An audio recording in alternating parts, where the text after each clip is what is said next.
मुख्यमंत्री सुखविंदर सिंह सुक्खू यहां समेज पहुंच चुके हैं और यहां पर जिस तरह की तबाही हुई है उसका जायजा मुख्यमंत्री ले रहे हैं और जिस तरह से यहां पर राहत और बचाव कार्य चला है उसका जायजा मुख्यमंत्री ने लिया है और शिक्षा मंत्री रोहित ठाकुर भी उनके साथ हैं और कुल्लू के जिलाधीश उनके साथ हैं। नंदलाल जो रामपुर से विधायक हैं और जो राज्य वित्त आयोग हैं उनके अध्यक्ष भी हैं। मुख्यमंत्री जगह जगह जा रहे हैं, जायजा ले रहे हैं। चलो ऊपर को ले लेंगे। सर कितना है अभी, नंबर कितना है मिसिंग का और कोई बॉडी रिकवर हुई है और क्या सर? देखिए 4 डेड बॉडीज रिकवर हो चुकी है, 49 के करीब मिसिंग है और दुख इस बात का कि इसमें बच्चे जो है वो भी हम लोगों को छोड़कर चले गए, अपने परिवार को छोड़कर चले गए। कभी उन्होंने आशा भी नहीं की थी। लेकिन ये जो क्लाउड बर्स्ट लग रहा है जी सर, मैं पिछली बार भी क्लाउड बर्स्ट देखे, इस बार का क्लाउड बर्स्ट तो ये बहुत बड़ा क्लाउड बर्स्ट लग रहा है। मतलब कल्पना नहीं की जा सकती कि एक छोटे से नाले को इतने बड़े नदी के रूप में बदल दिया जाएगा। ये सब चीजें केंद्र की सरकार को भी ढूंढने की जरूरत है कि क्लाउड बर्स्ट क्यों हो रहे हैं। और ये यहीं नहीं हो रहे, जितने भी पहाड़ी क्षेत्र है उनमें क्लाउड बर्स्ट हो रहे हैं।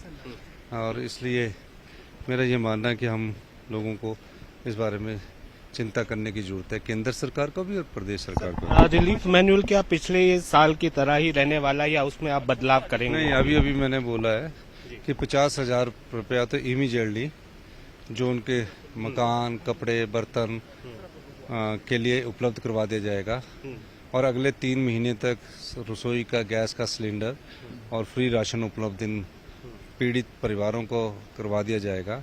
और गांव में मकान किराए पर लेंगे और 5,000 रुपया मकान का किराए का पर मंथ के हिसाब से उपलब्ध करवा दिया जाएगा। और बाकी जो इनके लिए पैकेज की बात है वो मैं यहाँ से जब वापस शिमला लौटूंगा और सभी मंत्रिमंडल और अधिकारियों से बैठक करके जो भी राहत पैकेज होगा वो हम उनको देंगे। कईयों की पशु चले गए हैं, भेड़ बकरियां चले गई हैं। हमारे यहाँ पहाड़ों में यही आय के साधन होते हैं कि दूध का व्यापार कर लेते हैं, पशु पाल लेते हैं और लोग खेती चले थे, कईयों की ज़मीन चली गई है। ये जो पर मुझे आज यहाँ इस क्लाउड बर्स्ट को देख के ऐसा लग रहा है कि बहुत बड़ा इसने हिमाचल प्रदेश के इस क्षेत्र में नुकसान पहुंचा। सर आखिरी सवाल लेना चाहेंगे, क्या अब वक्त आ गया है कि हमें ये सोचना पड़ेगा घर बनाने को लेकर, कंस्ट्रक्शन को लेकर नदी नालों के आसपास? नहीं, बढ़ता जा रहा है खतरा। देखिए नदी नालों के पास हमने तो पहले ही नोटिफिकेशन कर दी कि 50 मीटर के दायरे तक नालों के किनारे पर, और मेरे ख्याल हमने ब्यास नदियों के किनारे पर 100 मीटर किया। लेकिन आप देखिए इसका कितना ये ऐसे लग रहा है कि ये पहाड़ है, जैसे किसी ने वो कर दिया हुआ वाटर पंप की तरह लग रहा है ये। तो ये हम इनको तो दूर बसा सकते हैं, लेकिन भविष्य में इस प्रकार की जो समस्याएं जो दिख रही है, जिसका प्रभाव क्लाइमेट चेंज के कारण भी पड़ रहा है, उससे कैसे निपटना है, इसमें केंद्र और राज्य सरकारों को मिलकर एक नीति बनाने की जरूरत है। तो मुख्यमंत्री ने अभी जो यहाँ समेत में जायजा लिया है, मुख्यमंत्री लगातार जो है अलग अलग जगहों पर जा रहे हैं, जहाँ जहाँ इस क्षेत्र में जो त्रासदी हुई है, जो आपदा प्रभावित हैं, उनसे मुलाकात की है।